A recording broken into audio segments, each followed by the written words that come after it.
प्यारे संतो महापुरुषों, चरणामृत जो भी श्रद्धालु भक्त अपने गुरु पर पूर्ण यकीन करके इस पवित्र चरणामृत का इस्तेमाल प्रतिदिन नियम से पूरे विश्वास और श्रद्धा के साथ, आस्था के साथ करते हैं, उनके जीवन की दिशा और दशा दोनों बदल सकती हैं। जीवन में कष्ट जो हैं वो दूर हो सकते हैं और जीवन में सुख आ सकते हैं। साथ ही साथ यदि घर में कोई असाध्य बीमारी भी है किसी सदस्य को, तो इसके प्रतिदिन इस्तेमाल से वो बीमारी भी दूर हो सकती है। यह बात मैं केवल भ्रम भ्रांति या अंधविश्वास फैलाने के लिए नहीं कह रहा हूँ। इसका चमत्कार तमाम स्थानों पर देखा गया है और स्वयं शहंशाह जी संत निरंकारी मिशन के दूसरे सदगुरु शहंशाह बाबा अवतार सिंह जी ने इसके बारे में कहा है, यदि कोई शारीरिक रोग आ जाए तो इन संत जनों के चरण धोकर पी लें, जो जादू की तरह आपके दुखों को दूर कर देगा। ऐसे ऐसे मनुष्य इस संसार में हैं जिनको यह चरणामृत ही जीवित कर सका है और उनके जीवन का सहारा बना है। चरणामृत यानी महात्माओं के चरणों का अमृत, वह जल जो महात्माओं के चरण धोकर के बना है। इसमें तमाम विशेषताएं और तमाम दिव्य गुण कहाँ से आते हैं, इस बारे में मैं पहले ही एक वीडियो आपके चरणों में रख चुका हूं, आप देख सकते हैं जाकर के। उसका लिंक मैं डिस्क्रिप्शन में दे दूंगा। परंतु यहाँ यह समझना बहुत ज़रूरी है कि चरणामृत का इस्तेमाल करने की मैं कोई वकालत नहीं कर रहा हूँ। केवल श्रद्धा, आस्था और विश्वास का विषय है ये। जिसके मन में अपने सद्गुरु के प्रति श्रद्धा होती है, यकीन होता है, विश्वास होता है, केवल वही इसका इस्तेमाल करें। जो चरणामृत को केवल जल समझते हैं वो कभी भी इसका इस्तेमाल ना करें, क्योंकि यह उनको कोई फ़ायदा दे नहीं सकता। चरणामृत तो वह दिव्य औषधि है, वह दिव्य प्रसाद है जिसने पंपा सरोवर के कीड़ों को भी नष्ट कर दिया था, सरोवर को स्वच्छ कर दिया था। आपने सुनी है वह कहानी, माता सबरी की कहानी, माता भेलली की कहानी। वह जिसने जब ये सुना कि उसके विवाह में पशुओं की बलि दी जाएगी तो वो घर छोड़ करके भाग गई और मतंग ऋषि के आश्रम में जाकर के पहुंच गई। वहाँ मतंग ऋषि से उसकी भेंट हुई और मतंग ऋषि ने उन्हें अपनी शिष्या बना लिया। आजीवन उन्होंने विवाह नहीं किया और उनका तिरस्कार किया तमाम ऋषियों ने, तमाम मुनियों ने, और उन्हें पंपा सरोवर से जल नहीं भरने दिया पीने के लिए। और फिर हुआ ये कि पंपा सरोवर में कीड़े पड़ गए। लोगों को पता ही नहीं चला कि कीड़े पड़ने का कारण क्या है, और उन्होंने तमाम कोशिश की सरोवर को साफ करने की, परंतु कीड़े साफ नहीं हुए और तमाम इस्तेमाल किया गया। फिर जब वहाँ किष्किंधा की तरफ भगवान श्री राम जी माता सीता की खोज करते हुए पहुँचे तो ऋषियों को पता चला कि भगवान आ रहे हैं। उन्होंने आपस में विचार विमर्श किया कि यदि भगवान के चरणों का अमृत बनाकर, उनका चरणामृत बनाकर सरोवर में डाला जाए तो निश्चित ही सरोवर स्वच्छ हो जाएगा, सरोवर के सारे कीड़े मर जाएंगे और फिर जल पीने योग्य हो जाएगा। सारे ऋषि मिलकर उस तरफ चल दिए जहां भगवान राम माता सीता की खोज करते हुए वन में आ रहे थे। सारे ऋषियों ने पहुंचकर उन्हें प्रणाम किया और फिर भगवान के सामने अपनी प्रार्थना रखी। भगवान श्री राम जी उनके साथ पंपा सरोवर की तरफ चल दिए। सरोवर पर पहुंचे और सारे ऋषियों ने मिलकर भगवान का चरणामृत बनाया और चरणामृत वो सरोवर में डाला गया, परंतु कोई भी असर नहीं हुआ। चरणामृत ने कीड़े समाप्त नहीं किए। यह देखकर सारे के सारे ऋषि सोच में पड़ गए। उन्हें समझ में नहीं आया कि भगवान का चरणामृत भी सरोवर के कीड़ों को मार नहीं सका। इस पर भगवान ने कहा, मुनियों, ऋषियों, कहीं तुमने किसी भक्त का अपमान तो नहीं कर दिया?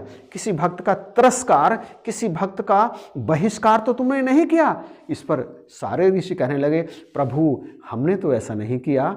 फिर कुछ देर के बाद एक ऋषि ने कहा, प्रभु एक स्त्री है, भिलनी है, भील जाति की है, मतंग मुनि के आश्रम में रहती है, हमने उसको इस सरोवर का जल नहीं लेने दिया और हम उसको भक्त भी नहीं मानते, हम उसे अपनी बिरादरी से, संत बिरादरी से दूर रखते हैं।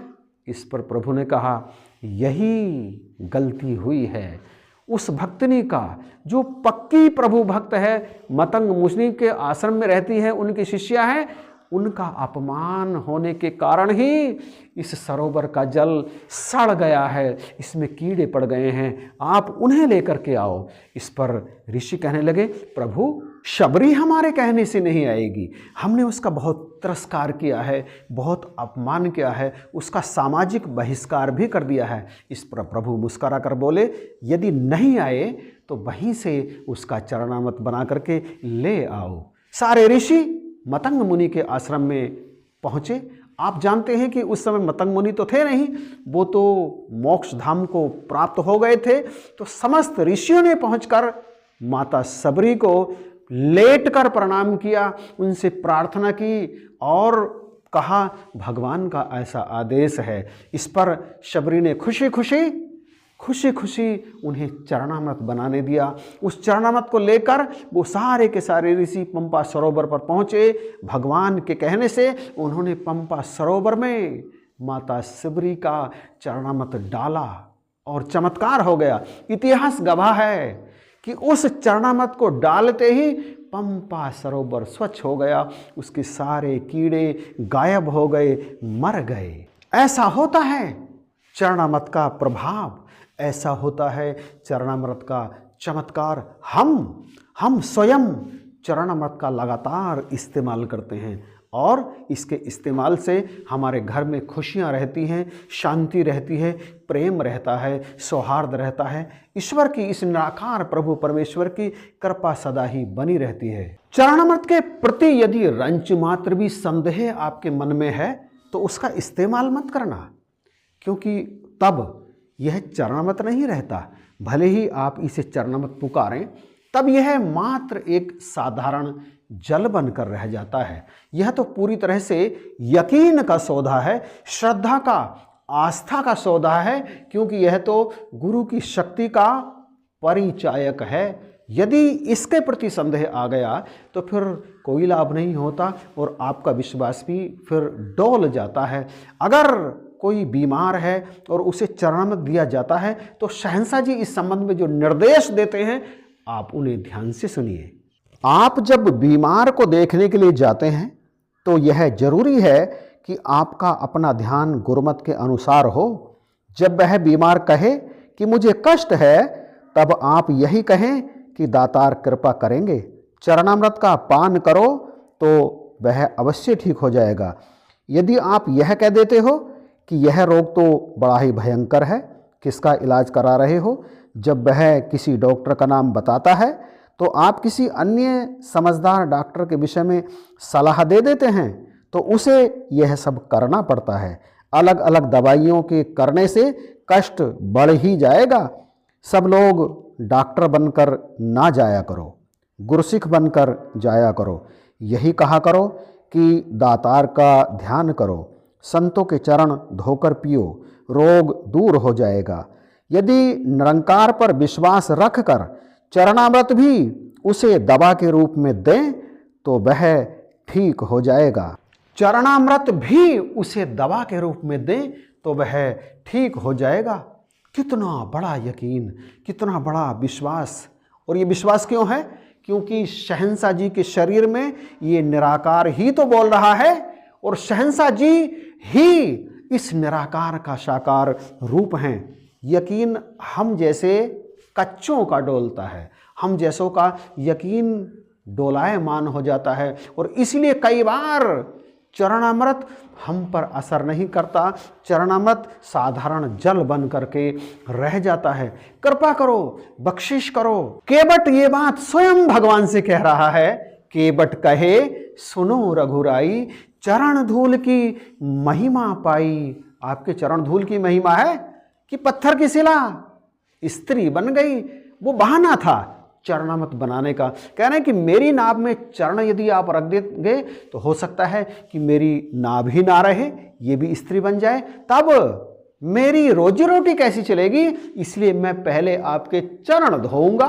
चरण, ये इतनी बड़ी महिमा है कि चरण धोने के लिए कितने कितने बहाने कर रहा है। केवट यकीन की बात है, श्रद्धा की बात है, आस्था की बात है, विश्वास की बात है। जिसका चरणामृत पर और अपने सद्गुरु पर पूरा यकीन होता है, चरणामृत उसके लिए सब कुछ हो जाता है, सारे रोगों की दवा हो जाती है। तो बख्शिश करो, कृपा करो, इस वीडियो के बारे में अपनी राय बताना जरूर। और यदि वीडियो अच्छा लगा है तो प्लीज़ कमेंट जरूर कीजिएगा, इसे लाइक भी कीजिएगा, शेयर करना बिल्कुल भी मत भूलना। और चैनल यदि अभी तक सब्सक्राइब नहीं किया है तो प्लीज़ सब्सक्राइब जरूर कीजिएगा। इन्हीं शब्दों के साथ आपसे इजाज़त चाहता हूँ। आप सभी को जय हिंद, नमस्कार और प्यार भरी धन्यवाद।